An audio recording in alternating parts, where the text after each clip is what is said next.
Greetings, YouTube. I had received a request to do a video on archery. To start the video, I'm going to do how to string the recurve and get it ready to fire. First, you put your left leg over and butt it up against your right leg. Bend it down and attach the string. If you think you recognize this bow and you watch my channels, this is going to be the bow for my 30-day survival challenge. As you see, good and taut. Now, first lesson we're going to teach is how to properly nock an arrow.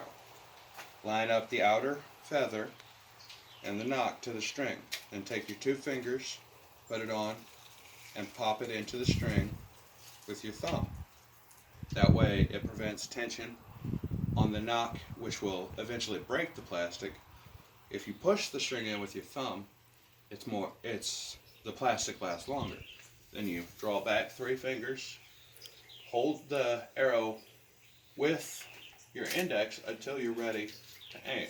Then move your index, sight down the shaft, and fire. We're going to give a couple of prime examples of that, Linda, if you will follow me. Now, we have a small foam target which simulates a deer at 30 to 40 yards from 10 yards away. Now, I'm not going to be aiming directly at any specific spot, just at the deer itself. Film me, real quick, film me.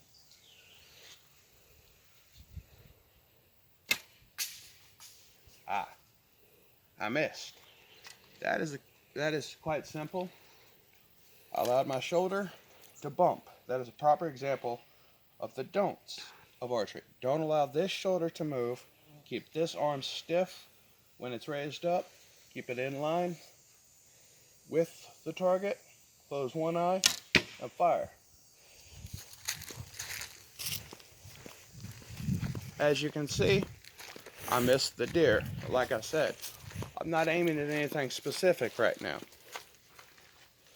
We'll keep that arrow in. I'm going to go grab the other arrow right quick because I think it went out in the road.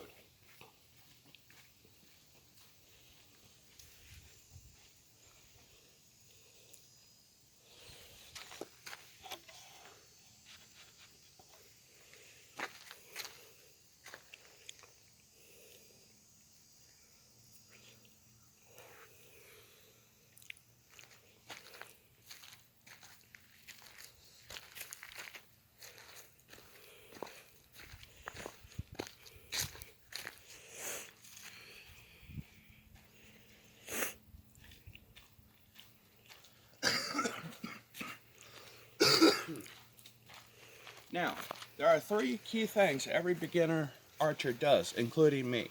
First thing, they try to lean their head down in line and draw it back. Well, if you notice, the arrow is right up against my nose and eye. How can I shoot like that?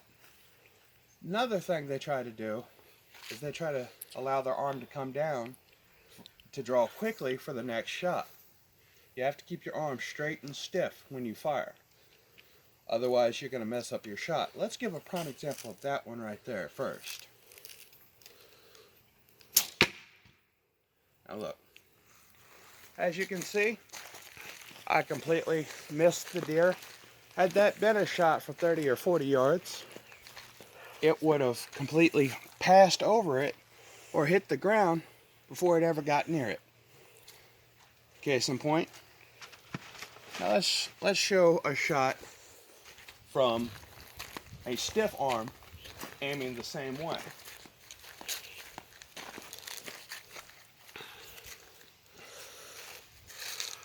By the way, these are all my thrift store arrows, all but one. I lost it teaching an archery lesson yesterday during one of these do's and don'ts. Keep the arm stiff. Oh, dog coming. George, get out the way. Oh, buddy, come here. Come on, George. Good boy. Show George. Show George, dear. That's George, my Catahoula Leopard Hound, Pit Bull, and Chocolate Lab mix. He's just a good old boy like his daddy. All right. Now we keep the bow slightly tilted, aim down the sight, Booyah. As you can see, I kept the bow stiff. Aim down the shaft, and right there, outer ring of the chest shot. Now, we got one more arrow before we have to get the arrows out and continue the lesson. This one, I'm going to do the first mistake I mentioned, which is the looking directly down the string and shaft. Okay? Shooting like this, not only do I not get a full draw like I would like this, but also, and That just happened. yep, Ooh, that feels good. wind picking up. Archer's worst enemy is the wind, unless it's blowing this way. If it's blowing this way, or this way, I don't recommend shooting because you'll miss most of the time. Now I gotta go fix my target.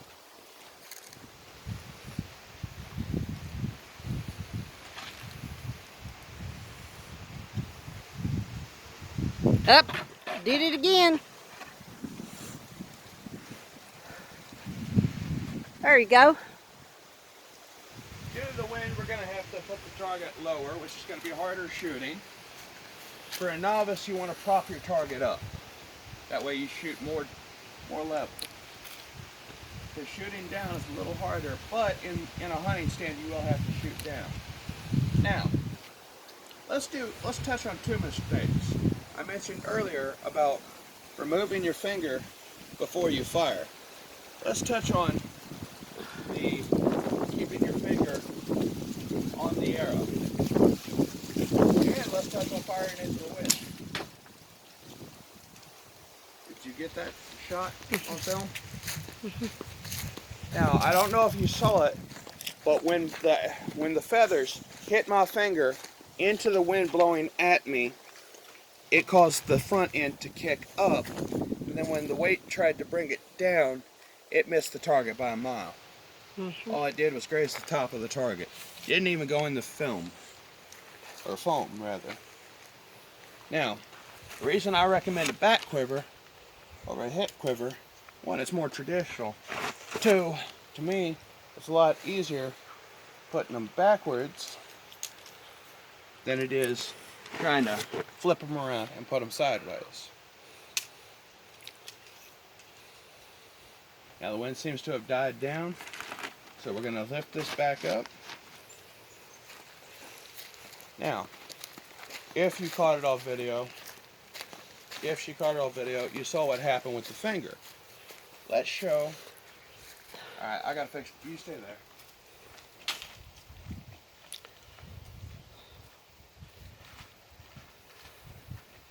This is straight, unedited, nothing but what happens in real life archery when hunting. Because, I'm sorry, you can't hunt one day, not shoot anything, and edit the video for the next day where you kill a deer and tell me it's the same day. It's just not right.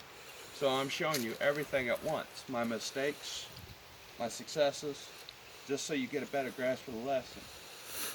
Now,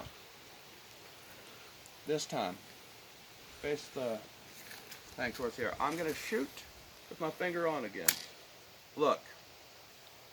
That's what happened. Full draw, finger on, didn't even clear the bow. That is one mistake many novice archers make. Now let's try that same shot without the finger on the arrow. Right in the antler. Now, let us touch on the putting your face down the string and shaft, like this. Not only can I not get a full draw, but you see how inaccurate it was. So, always keep your face beside, not behind. Okay? What I mean by beside is right here, like so. Film it facing me. Put it facing me. Beside. Or you can close one eye and sight down the shaft.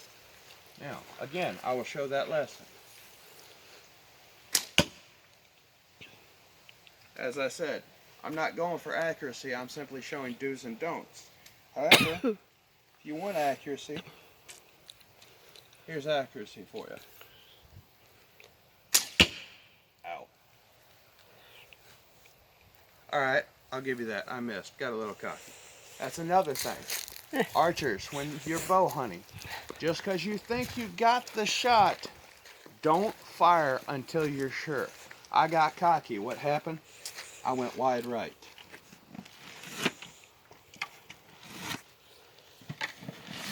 Now, I'm not claiming a well of knowledge or a lifetime of experience as an archer. I've got 10 years shooting, off and on. But mostly, that's been compound bow. A recurve is a whole nother monster altogether.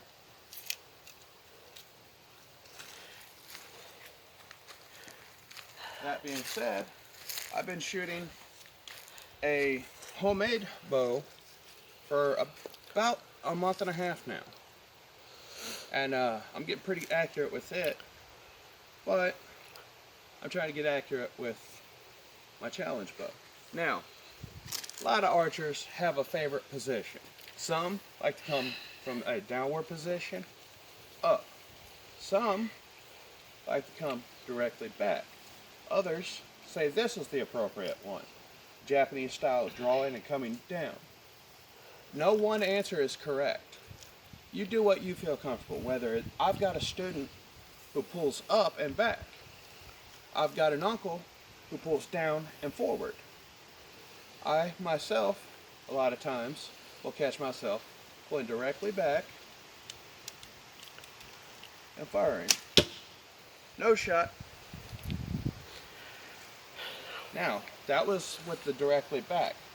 Allow me to show you with the up and forward.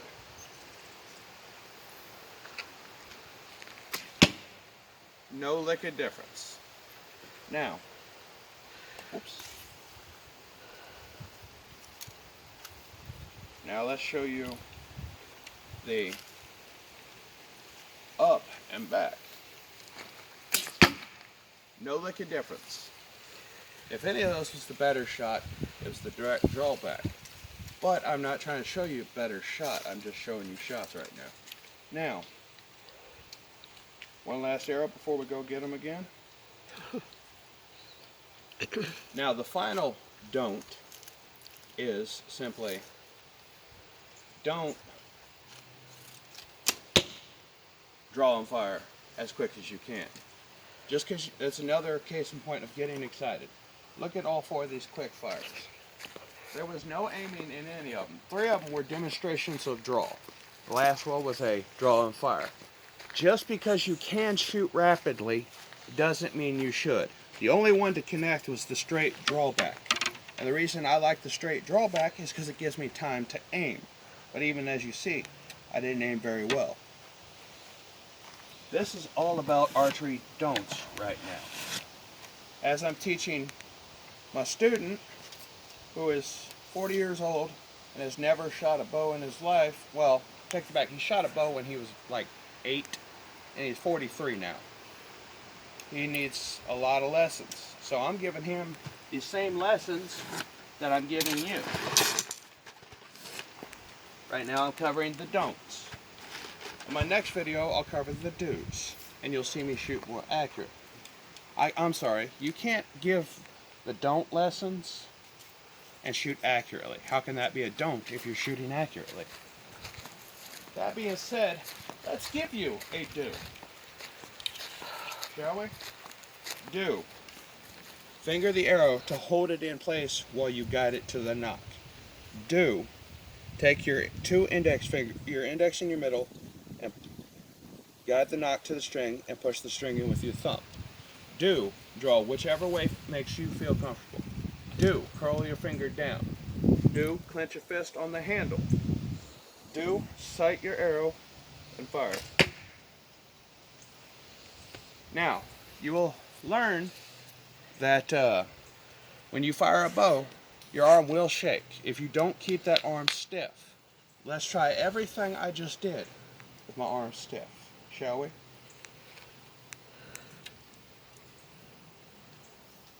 all that I just said. Now, arm stiff, right on another antler. All I promised today was shooting the deer itself. Let's give 2 more lessons of keeping that arm stiff. Again, do, while you're knocking the arrow, clench it with your finger. Do, put your index and middle on the nock and push the string in with your thumb. Do, draw back with 3 fingers. Curl your finger down and clench a fist. Sight down the shaft of the arrow and fire. That was a mistake on my part simply because my shoulder bumped again. I'm still recovering from a 3-hour lesson yesterday. But, one more time, without me discussing it, arm was nice and stiff, as you see. Still hitting the target almost every time. I've missed the target once. Now, when you're shooting, it doesn't matter when you start shooting. It doesn't matter if you hit that deer or those bullseyes. What matters is you keep your arrows in the target. Judge your success when you start out by how many arrows hit the target board, not how many arrows hit the bullseye. You're not going to hit the bullseye every time when you first start shooting. Ever. I have never heard of a single person in history who could shoot the bullseye every time they fired an arrow when they first started shooting. Not even the famous Cherokee, Choctaw, Apache, Sioux, Seminole, none of them, when they were young lads, could hit that bullseye every time. None of them, when they first started learning, could kill a deer at 100 yards with a hickory bow.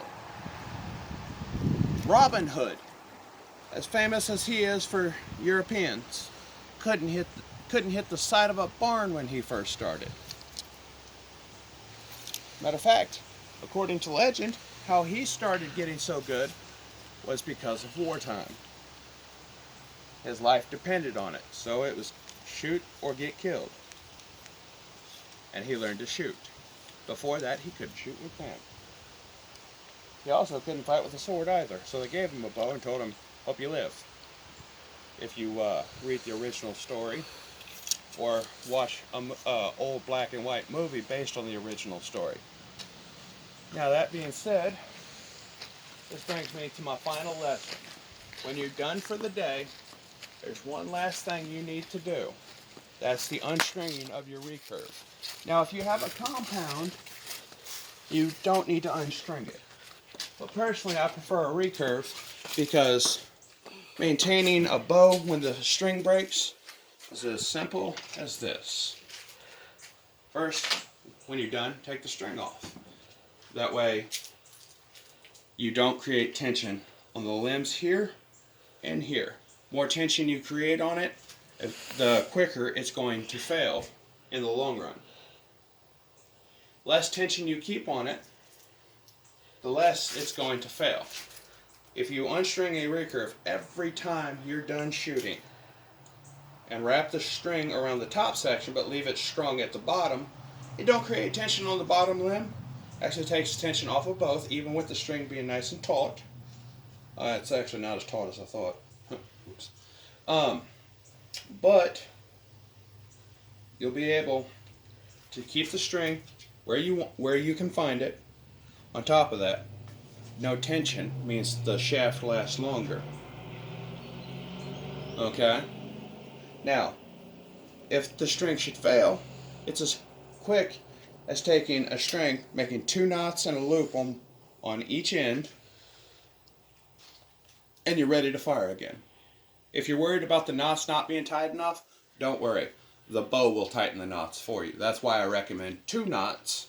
That way, 1 knot catches before the other, and the string doesn't stretch too far and become useless as far as a bowstring goes.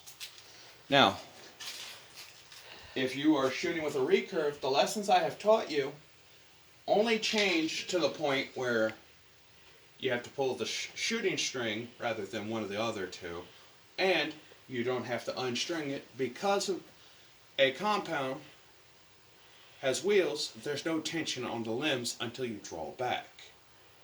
It's as simple as that. As usual, this is Yankee Boy Survivor. Have a blessed day. God bless. Goodbye.